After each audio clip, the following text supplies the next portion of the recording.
Applications of IWRM require several case studies with the rainfall events. For example, rainfall caused by tropical cyclone, rainfall caused by monsoonal trough, or rainfall caused by land depression, or any local thunderstorm that typically occurs in Bangladesh in summer.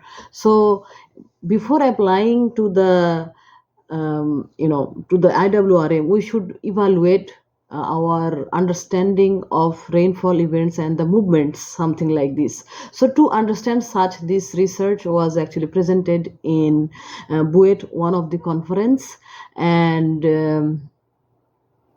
we had to show that how model physics has limitations, or what are the areas that we need to improve in the rainfall modeling and forecasting, something like this. So if somebody doesn't want to know the details of the study, so can look at this presentation outline, what are the topic is described, and the aspects of it.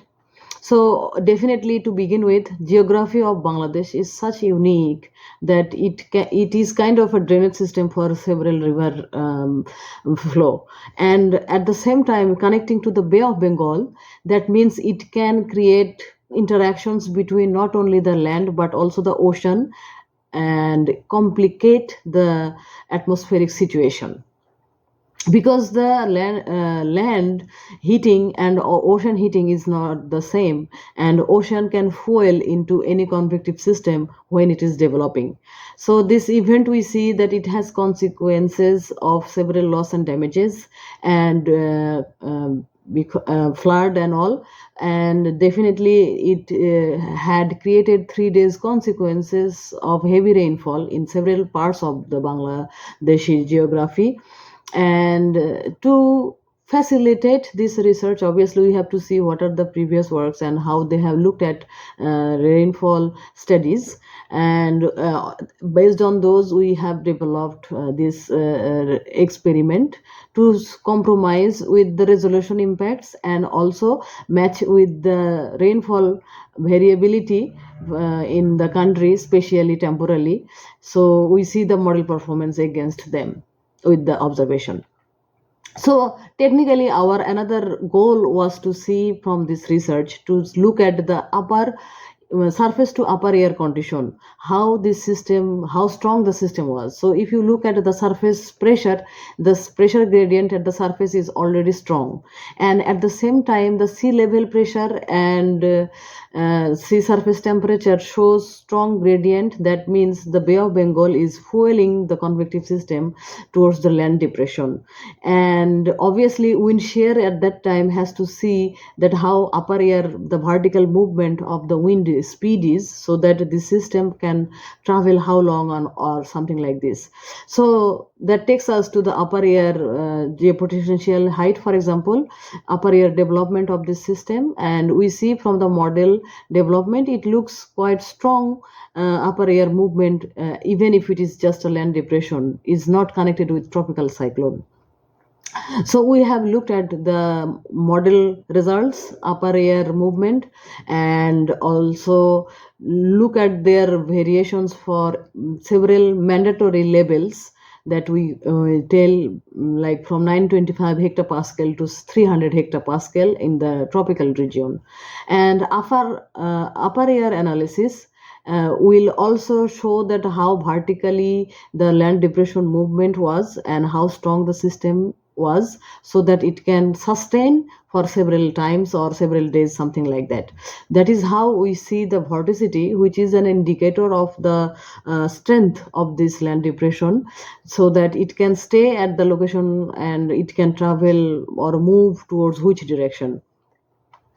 So after analyzing, that is how we come with the results to look at the rainfall. So because there was two resolution of the WRF model we chose, and compared with the observation, for example, rain gauge, TRMM, and GPCP. So the rain, there is obviously controversy of the result, but the model more or less quite correlate spatially and temporally with the satellite observations. However, the comparison with the station data is very poor. But we see several days and the system movement from the WRF model, which we always struggle to see how WRF model is locating tropical cyclone or locating the land depression or rainfall event occurring place. So that is how WRF model has to be improved with the time accuracy and also the amount of rainfall accuracy, prediction accuracy. That is why we compare with the station observation with a diverse spatial location, the correlation may be low because our station data is limited to compare with high resolution WRF model, and that is how the discrepancy may remain, but it gives us an idea that when land depression happens, how strong it is based on the vorticity or upper air analysis, because we barely get to read, understand because of our lack of observation to understand the movement, particularly upper air movement. And upper air analysis is definitely always important, particularly at the mandatory levels, because that gives us an idea that how strong the convective system is and how and where is it moving. That is why we have to look at the initial conditions and boundary conditions in the WRF modeling, looking at the resolution and comparison of the model result with similar resolution basis.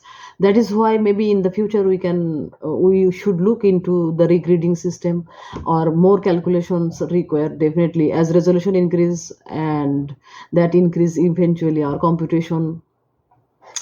So that is how we can share our experiences in the development of IWRM applications for water management in Bangladesh, in fighting with the drought and fighting with the flash flood, and designing the dam or levee around the country based on the riverine system. So thank you very much.